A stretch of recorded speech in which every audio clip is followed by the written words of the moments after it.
Well, I think I might introduce this again. So, welcome everyone to Clear Mountain's live stream again, and now you can actually hear us, hopefully. So, just repeating everything I just said silently. Ajahn Kovilo and I haven't been in the same space for about 6 months, so now we're together finally. And good to see you, Ajahn, again. And basically, we're at Abhayagiri Monastery, which was one of the first Ajahn Chah branches in the West and in the US, co-founded by Longpo Pasano and Ajahn Amaro. It's about 2 hours north of San Francisco, and it's where Ajahn Kovilo ordained, and I spent maybe a year and a half here as well. So we come back here a few days ago. We're heading back to Seattle tomorrow, but in the meantime, it's been really meaningful to touch back into this home. And it's a guiding star for all Clear Mountain might be at one point. Someone says Zoom is not letting us enter. That's because it hasn't started yet. That'll start at 6:45. So for now, just here, and Zoom will be later. Ajahn, what's it like being back at Abhayagiri, and why is it kind of a meaningful place for you, and what stands out coming back, or stands out coming back here? Also, partway through the live stream, we'll be joined by Ajahn Cunda, hopefully the acting abbot at Abhayagiri. So, which will be great. Maybe in the next 5 minutes or so. He's a great friend of both of ours, so that'll be nice to have him. But just in the meantime, yeah, it's always nice to come back to Abhayagiri. I am at Dharma Buddhist University, which is just 20 minutes down the road. So I'll come back here maybe once every 6 weeks, and it's always a really good perspective from what I'm usually doing. I'm doing a lot of reading, although I'm living in a monastic wing of a quiet dorm of a Buddhist university in a fairly small city, which all are like contributing, quieting factors. Coming to the forest here is always just a huge, it really feels quite significant. I will be driven here, and then I get out of the car and I just listen and hear the wind, or just you hear the silence in a way which is just, I think, quite noticeable for anybody who visits or who's used to living with the reverberation of a city, just the hum of sirens or cars, just anywhere at any time. But here, I live in a hut which is about a 35-minute walk up the hill, which has got a beautiful view of the valley. And just, on mornings which are free, you can just look out over the valley, have this huge perception of space, and, say, wake up at really early in the morning, 2, 3 a.m., and the stillness, which is just pervading the valley, it makes you want to meditate. This is one of the qualities spoken about in the Mangala Sutta. Patirupa desa vasocha, living in places of suitable kinds, is one of the highest blessings. So you can feel the blessedness of living in a place like this when you're here. So, how about you? Yeah. When was the last time you were here? 6 or 7 months ago. Okay. Yeah, but only briefly. Maybe eight months. But I have a similar reflection. I mean, my life is pretty quiet too, out in the outskirts of Seattle, and yet coming back to the forest, people routinely come back from Abhayagiri and talk about the stars. And I really find there's something about places where there's the perception of space are really significant. And also just there's a certain aliveness, even in the suburbs that are pretty quiet. They have a particular magic or something, but to come into an area where it's really kind of vibrant and humming. And I know that there in Buddhist folklore, there's sort of talked about these different nature spirits that sort of embody or speak to this idea of the aliveness of the natural world, and the nagas, which are these river spirits, and just this quality of water flowing through a place. And then the Garuda, who are these sort of birds. They are roughly like the Native American thunderbirds. And I've always felt like Abhayagiri was a place of the Garuda. It's just these vast mountains, and there's all these birds. I know someone who came here after his mom died to kind of develop, to give merit, basically. And when he went to get her ashes from his hut, it was just covered in starlings, just like completely. And I've always felt like this place has that spirit of spaciousness and kind of, it's always, yeah, I feel the same way as you do when you come here. It really feels like you're stepping into this quiet place again.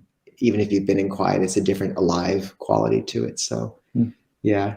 It's interesting about the Garudas. I mean, I think we've had two different Thai Kruba Ajahns, Ajahn Blian and Lumpur Biak, who've come and talked about, people ask them, these are monks from Thailand of an older generation. Lumpur Ajahn Blian has passed away, but he visited here, and I think he talked about, some of these spirits. People ask teachers like this questions, and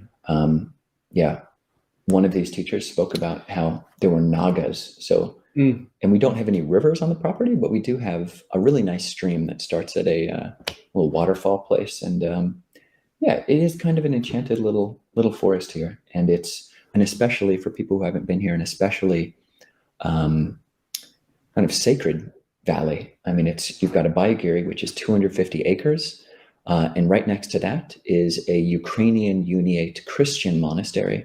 So that's a Roman Catholic monastery, but in the style of Ukrainian or Eastern Orthodox. So you've got these obelisks, but a really beautiful Catholic monastery with pretty alive monastic community, and then a Thai monastery, KPY Kipapanyo monastery right next door. So basically we're protecting the area, and you can see that in the wildlife. The deer are just so friendly.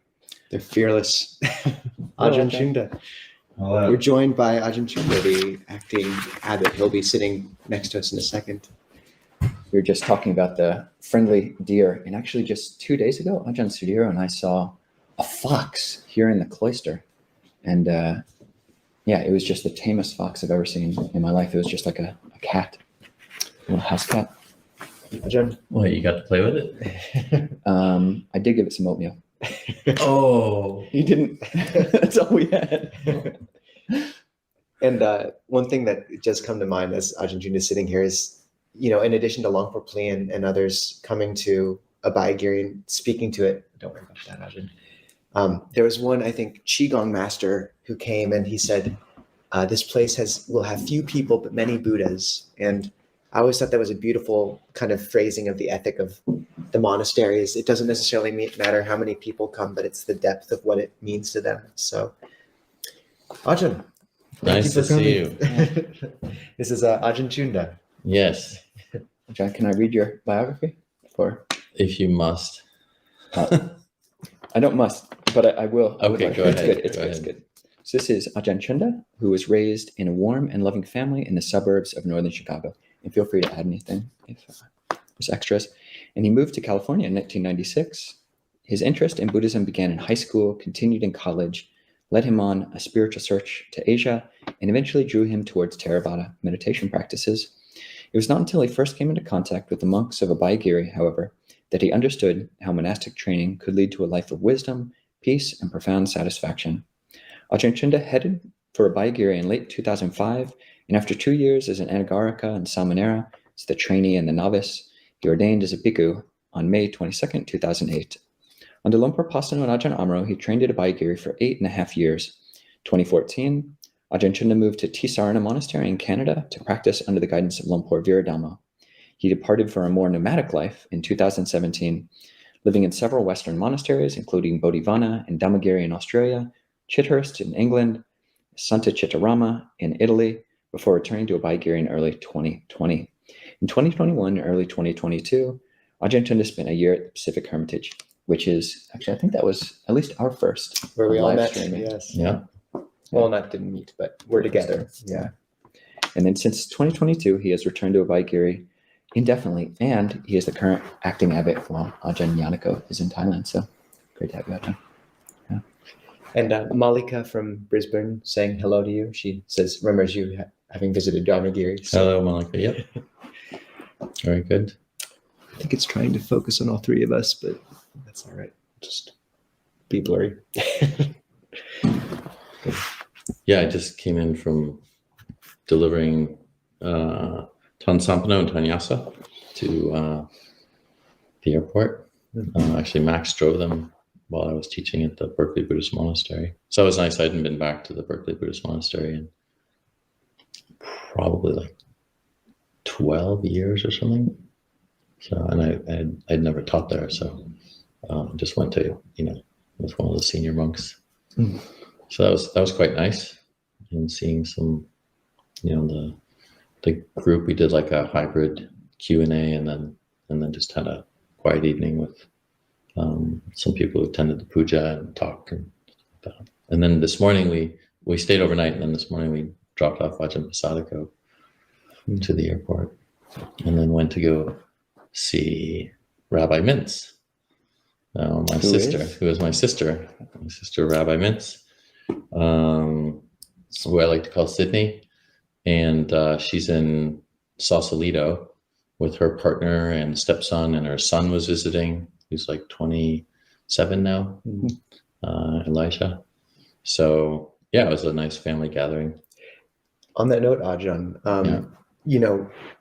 what have you? I know that you and your sister have navigated the fact that you both are religious professionals of a kind, a clergy of a kind. So what have you found to be the relevant discussions that have come out of that? Like, what part of her faith overlaps with you? I mean, you grew up Jewish as well, obviously. And we don't talk too much. I mean, today we had a bit of a deeper discussion, which was more unusual, but we tend to not have like interreligious dialogue. So we just kind of, it's more like family dialogue. And and she's actually, we haven't talked about it in a while, but she actually wanted to have, do like a podcast together, and that hasn't been done. So she brought that up with me. Well, it would be great. I mean, maybe we could host the podcast. We could have like a... Yeah, we could try to do that. Yeah. So it was just interesting to hear about when I was talking about my construction woes around building 4 kupis. 4 little huts. Basically revamping an entire block of San Francisco. Jim, there's something I think called religious envy, which is you see something in another tradition that you really wish was in yours. Mm. Is there anything in the Jewish tradition which you're like, that's something we could learn from? I wish we had more of that in ours. Maybe not like a direct transfer, but like certain things that you think we could learn from. It's a good question, because that would kind of bring up my past and but obviously the thing that's hard to answer around that is I mostly left because I was dissatisfied with my sense of the religion, but it wasn't everything. There's quite a very strong family bond that's brought up with Judaism, that and it's kind of like because it's often been a minority religion, then there's kind of been even when I jokingly, the Anagark who drove me was Anagark and Max, and I said, and when we walked in, I said, he's an MOT, which means member of the tribe. And so, because Max has a Jewish background, and so that there's that kind of feeling, kind of like a camaraderie or family relationship, and I guess it's a little hard to describe, but like being Jewish, if you had somebody else talk about being Jewish in their past, it would be something that other people are like, yep, that's exactly the same for me. But I don't know, the humor, I appreciate the humor in Judaism, and kind of the sort of more like straight, the cultural elements that are there, just like very kind of straight and direct. Almost to a fault, things like that. But one of the things that Judaism is very good with is sila. So there's a lot of practice around sila. There's certain things we would disagree with pretty strongly, actually, around certain elements, but sila is still very strong in Judaism and what's taught. And there are some ways that it varies and would be very different from how the Buddha teaches about sila. But still, there's that very strong connection with sila that's there, with that more moral sense of how to behave, how to be a just and good human being. Have you seen, I think, a number of things that you highlighted in Jewish tradition being strong points, which I've also seen amongst friends growing up who are Jewish. But in terms of that strength of the family bond and that being, having a lot of really wholesome and beautiful elements to it. And I'm curious if you've seen, here at Abhayagiri, we've got the kid room and the kids' playroom. It's kind of small, but have you seen either at Abhayagiri or other Buddhist monasteries you've looked at skillful ways of integrating families into monasteries? I mean, in Thailand, it's really integrated. The whole family will come to the monastery. Kids will offer, food on alms round. Whereas in the West, most people come to Buddhism through meditation, which is not really a family. It's almost like you come to meditate to get away from your family.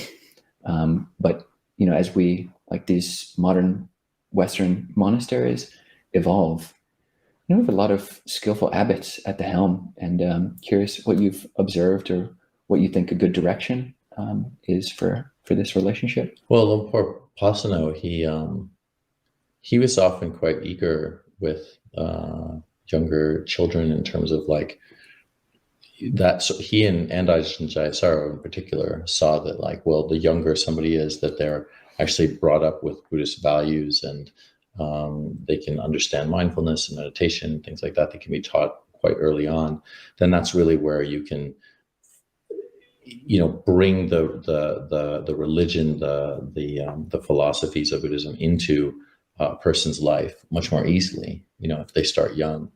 Whereas later in life, I mean, we often discover it, but it's not too late, but it would be so much easier if you had think about it, if you really, mindfulness is now being taught in schools, and if that was just a very regular thing, just to teach the Eightfold Path, or about the Four Noble Truths, or really try to figure out ways how we can use that with children, then it would be very helpful. So Lumpur always wanted to go on, was always a big participant in the Spirit Rock family retreat, and thought that was extremely valuable. And he and Ajahn Amaro did that for many years, and then Lumpur took that over when Ajahn Amaro left. So that's been something he's emphasized a lot. And then I can see as well when family members come here, he's always kind of reaching out to the kids and asking them questions. For us, we haven't had the opportunity to have a lot of contact with families who are in more constant, they have more constant presence here, but that's happened across the street with Greg and C and their son Che, who they're deliberately, sees Thai and they've deliberately moved just across the street to have that closeness to us. And so everybody in the monastery knows Che, and, he's kind of a part of our life, and we talk with him, and I think he feels very comfortable around all the monks, and so it would be, I think, a lot nicer to have more of that, but it's just kind of a rare thing. But I think it's something that the monks are quite open to, and because kids are quite nice to relate to, because they have an innocence about them. They're not jaded. They're not usually worried about the things that adults are in terms of their meditation. They don't have so many hang-ups. Or anxieties or things. They're just kind of curious about life. So, it'd be nice if there was more of that here, but we just haven't had so much of it. And Ajahn, I remember your mother came and visited, I think when we were in Australia together. And I remember asking her or you about the Jewish view on the afterlife. And you talked about how, in Judaism, there's this focus on sila. And it seems like in a lot of, religious structures, there's sort of the theological view, and that kind of has an emergent quality of sila. And it almost seemed like from talking to you both then that it's almost like sila and community are really primary or at least held up a lot higher in Judaism. And then at least alongside or equal to kind of the sort of views on, say, the afterlife or transcendence. But I'm curious, are there resonances between, I don't really know the view that Judaism has on like awakening or afterlife, and do any of those resonate with Buddhism? Or well, you'd have to ask my sister. I mean, there's also something called the Kabbalah, and that's more of these sort of teachings that do resonate more. But I never studied them when I was younger, and so I don't know a lot about them. But yeah, they do actually talk about. I believe they talk about past lives and rebirth, and there's all kinds of maybe even heavenly realms. I can't remember, but for the most part, the way I was taught about Judaism was not that. It was like, what happens after you die? It was like, well, nothing. So that might be an incorrect view, but there wasn't much for me to go on.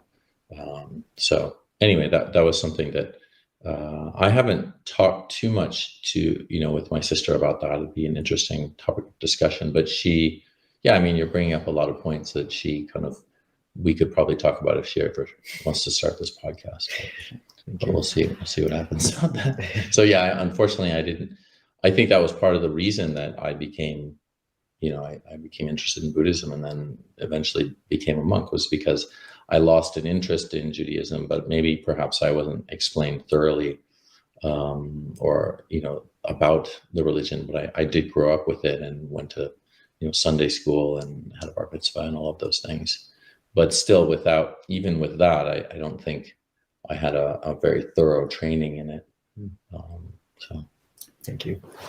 With regards to your more like recent history, being for the last 6 months, you've been acting abbot of Abhayagiri, and I'm curious if you've had any insights from from that shift in role. And also, I mean, I think primarily people who watch or listen to our YouTube or our podcasts are lay people, are not monastics. But I wonder if there are any kind of crossovers, like the insights that you've had from taking on this extra level of responsibility or this different type of responsibility, if that bleeds in or if it has equivalence in lay life as you can imagine it or as you lived it.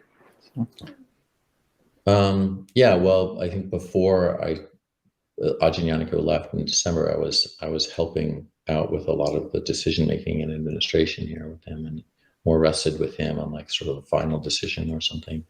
And he consulted me. We talked a lot. And so a couple of things there was, I would say now I know his pain, but more so it's like, yeah, when there's nobody else really to turn to make certain decisions, and you can ask people questions, but ultimately you have to decide something. It's not very easy, and it comes with there's a requirement of trying to balance, like, well, what's the right thing to do here, and figuring out, and then also being willing to make mistakes around that, because there are plenty of mistakes that are made and that I've made through this time. But one of the things that I would say I've learned a lot about is that how much my expectations are for something to work out, or how much I plan it, is in direct proportion to how much I'm going to suffer. So like, I can plan something, or I can hope that something's going to go a particular way, but if I'm expecting it to all be, to work out and for me to be happy, and for that's the actual end goal, is like, yeah, I will be happy when my plan works out. That's just a recipe for, pretty much a lot of dukkha.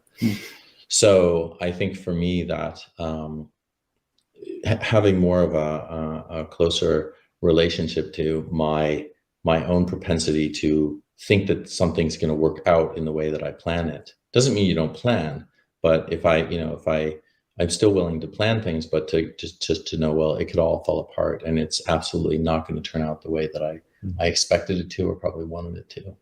And to kind of keep reminding myself of that over and over again. We have this sense of anicca and this teaching about anicca, but unless we're able to confront it and work with it and use it as a reflection, then it can end up, causing us kind of that, well, why did it work out that way? And, well, of course, because, we're in samsara, and that's how it's supposed to work. It's like, when the Buddha image came, the very large green Buddha image that came, is this incredible image. And I was the first person to open the box. And while I was opening the box, I was like, I know it's going to be broken. I know it's going to be broken. I didn't want it to be, but I was like, yeah, like it's going to be broken. And I opened it and I was like, it's broken. I just announced it. Was anybody else around, or was it? Yeah, everybody was around. They were all around, but I was the one opening it. How badly was it broken? It was badly broken. It was one of these things, yeah. It was one of the flames, the shoulders, plus the ears, points on the ears. But it was such an incredible piece. It was like any kind of brokenness around that. It was like, oh, there was a lot of pieces that were, Anyway, the point is like funny that even though I kind of was expecting that or working through that, I was really disappointed, and as most people would be. But I couldn't let that disappointment go. It wasn't just like something that I felt was okay. And there was like, it's just like kind of has eaten away, like this kind of like, oh, such a shame, beautiful image. And because I just have such a perfectionist bend. And so that's what one really needs to be careful with. And I need to be careful with, because what was said later about that situation was no broken, no Buddhism, So if you expect that something's not going to be broken or not going to be impermanent, then the Buddha was just wasting his time. He's wasting his teachings, because that's what he taught. That was the essence of his teachings. Everything that arises falls away. There is this anicca element. There's the dukkha that comes, with that fact. And then we keep confusing it with like me and my statue. And I never thought about it that way, but it was more like there's some identity with that it should have worked out. Or even that I was like, I had nothing to do with it. It was Ajahn Cunda who actually orchestrated that with a layman who had many people who supported bringing that image here. But it was just a very personal kind of thing. And so in about 8 or 9 days, a stonemason is actually coming to repair the image. 8 or 9 days from now. Yeah. Okay. And he's that's his specialty, is masonry repair, especially like things like artworks and statues and other things. So so I haven't let it go. But he said to me as I was talking with him, he said, are you going to be okay with 80%? And I was like, and then I realized when he said that, he was giving me a reality check. He's like, that's all you're going to get. He's like, you will never be able to restore, something that was perfect or didn't have any problems. You can't make it perfect again. It just doesn't work that way. And it's like our bodies. It's the same thing with our bodies. We as we age and we sicken, it's the same thing. Like we might think like, oh, I'm going to get in shape and I'm going to get better, and we're not going to get younger. We're not going to. If we can try, people try to remove the wrinkles, they can do it, but they just come back. Ajahn, it reminds me, it's a good analogy. And if people have other questions, please type them into the chat. But I remember you were the first monk I met at Abhayagiri. I think I came when I was off of a road trip and had just read like the Hunger Games and listened to Top 40 radio for like a week straight driving down the coast. And I came here and told you I was interested in like doing a self-retreat. And you're like, you should be a monk or something like that. And you gave me a packet, like a huge packet. And it's like, wow. But it was a packet on ordaining. It was like, so I might have been a little guy, too enthusiastic. Yeah, it worked. Days. It worked. I guess it worked for you. But yeah. I don't know how many people driven away, but hopefully not many. You were a great welcome, but you were laid up at the time with your feet. And I remember, it's one thing to talk about being okay with the broken image. And yet when you really have to confront something not working out and the 80% of life, like it is a different, it really is something you have to work with. And I remember you talking about this moment when your feet weren't getting better and you kind of had this like change of heart where you realized, that this couldn't be the one thing that defined your holy life or something. And would you talk about that moment? Because it was significant, I felt like, and you've dealt with a lot of injuries, Yeah, I mean, they're definitely better than they were at that time. And so, I ended up injuring them again after they got quite better. So, and that, that was disappointing. It was the same kind of disappointment, but there was a bit of that dropping away even the second time that I injured them. Um, but I think what was going on a lot was just so much dukkha and struggle around like believing that this can be fixed, this will get better, and it was so strong and based on so much ignorance that when it just was showing me over and over again that wasn't going to be the case, um and I had surgery twice, but the first time it just kept kind of showing me just this is not going to work out the way you want it. And so I was forced into it. There wasn't a sense of like really being able to kind of keep trying to convince myself. It was almost like trying to lie to myself or something. And so that really just came about through a sense of like realizing like there's so much dukkha holding on to the body and wanting it to like go backwards, to be perfect again. And it was never perfect, but to be like the way it was. And that I just kind of more, I think, recognized the dukkha that I was holding onto, and that, or not holding onto the dukkha, but so much attachment to the body that eventually, it just was like, there wasn't any really choice but to recognize that. Wasn't there a moment when you like looked in the mirror and were like, you liar or something? Like, yeah, I remember that now. Yeah, it was just something where like, this is ridiculous. This isn't going anywhere. And then because it's like we pay attention to our thoughts so much, and they're just like, for me, they were just saying the same thing over and over and over again, and it was a lie. It wasn't true. Like, it's like, no, it's going to work. It's going to get better. And so when that finally hit, then I was able to overcome it through that confronting the facts, really, like this isn't how it is. And then also like recognizing it's not helping, it's just not helping to keep this attachment up. But there was a lot of recalcitrant thinking, and, just like, I think for most people, like somebody who's diagnosed with cancer or something like that, it's like, I'm going to fight this to the death, and it can be, people can sometimes do that, but then there can be a lot of unskillfulness with how we attach to the body. And I think there's a way to do it more skillfully, that we try to work with our health, but we don't do it with so much attachment or expectation, because otherwise we're going to suffer, like I did for many years. And I guess now, just to say, now it's just like, I just deal with it as it comes up. Sometimes it's not a problem at all, and other days it is. And I just kind of like, well, that's how it is. And there's a little bit of that whining voice that comes up, like, why? But then it's just like, well, it is the way it is. There's not I'm doing pretty well.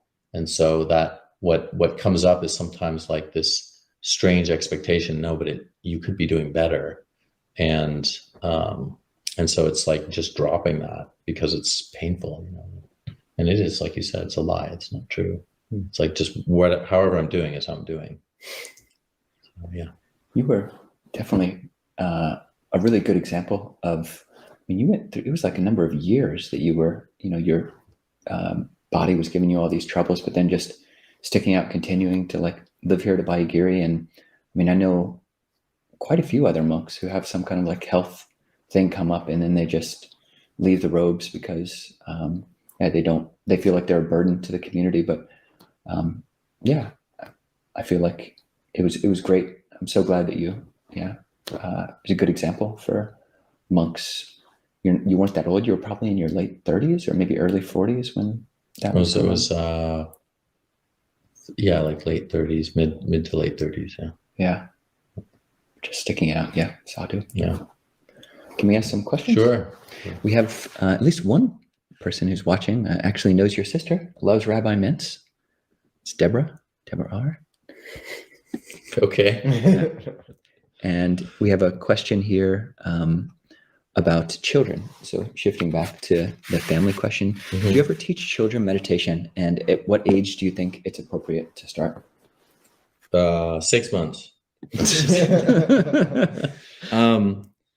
Yeah, but actually, it's not. I don't know if you can say there's not an age. Like you can't teach obviously a 6-month-old how to meditate, but you could, let's say just being quiet around a toddler, trying to imbibe that sense of watching one's own mind.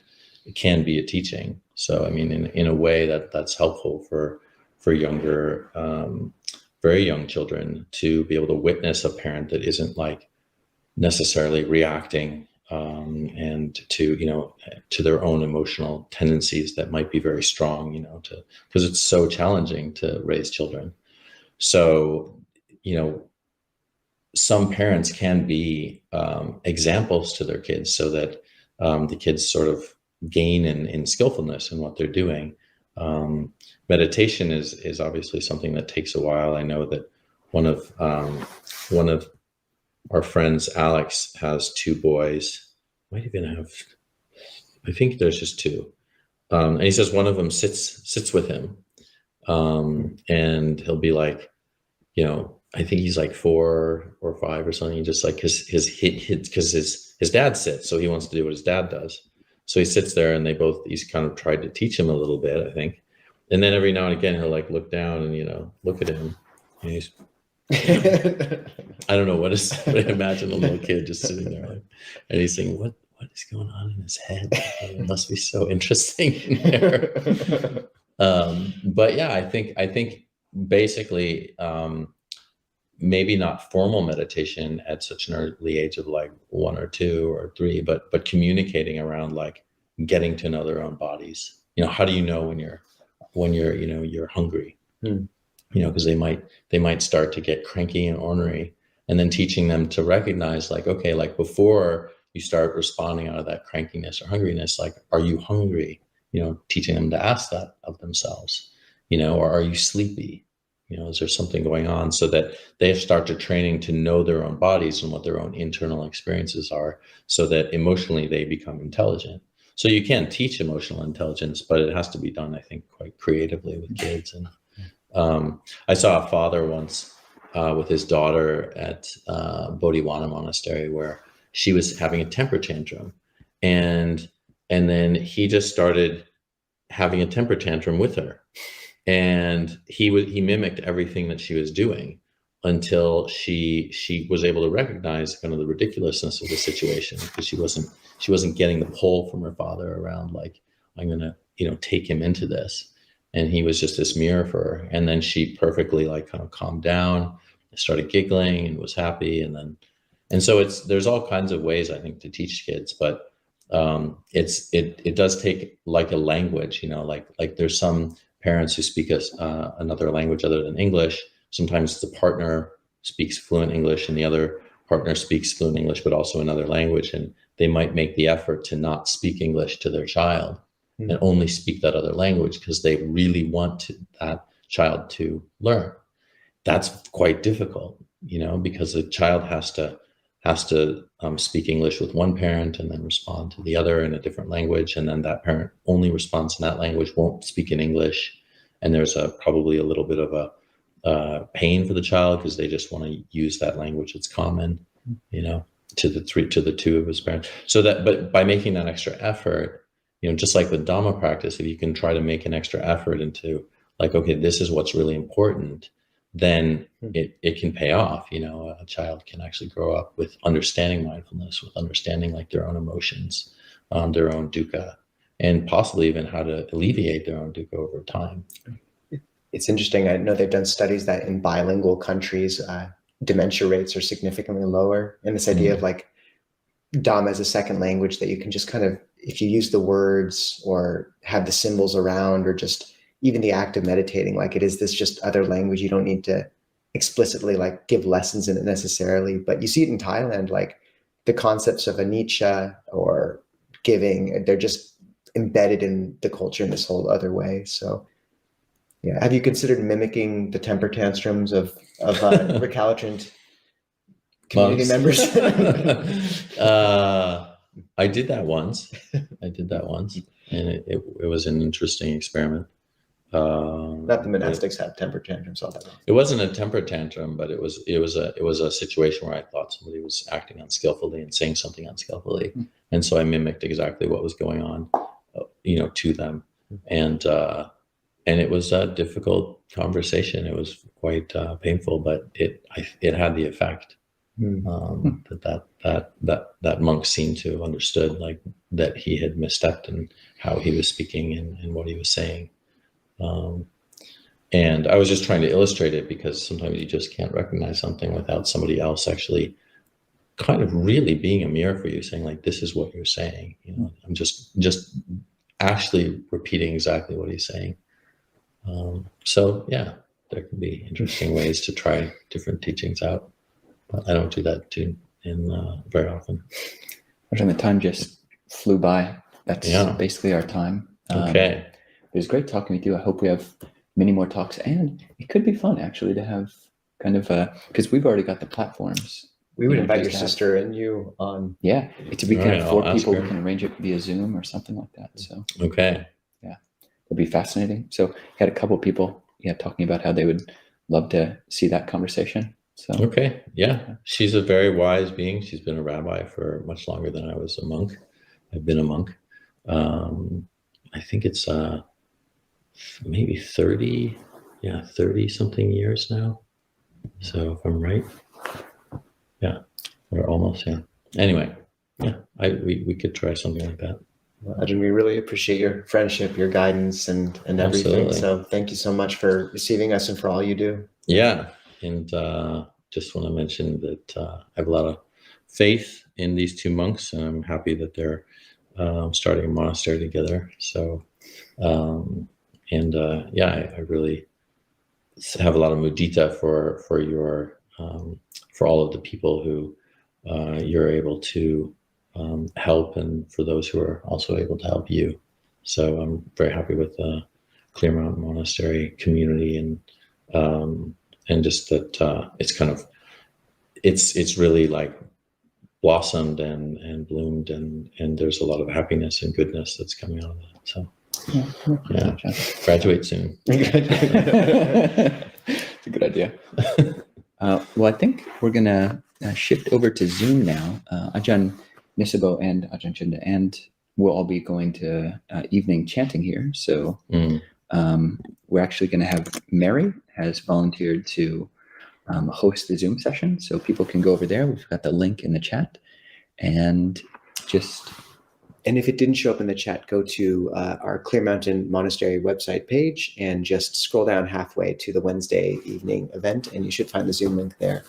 Continue, Ajahn. Yeah. And Ajahn Nisabho and I will be live in Seattle. We're going back tomorrow, so we can see people in person at St. Mark's on Saturday, and then we'll be back for another Wednesday evening live stream next week, possibly with Ajahn Pausano, who's going to be visiting us. So everyone has a good week. Thank you again, Ajahn. Absolutely.